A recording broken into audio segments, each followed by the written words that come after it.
How to exit PDI mode on a Volvo and Renault truck. Turn the ignition key back one position. Hazard switch, flash once, hold it down.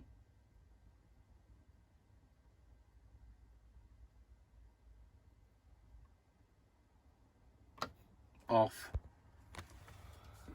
Turn the ignition back on.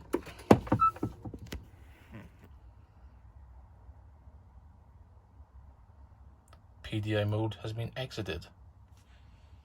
This applies for Volvo and Renault trucks.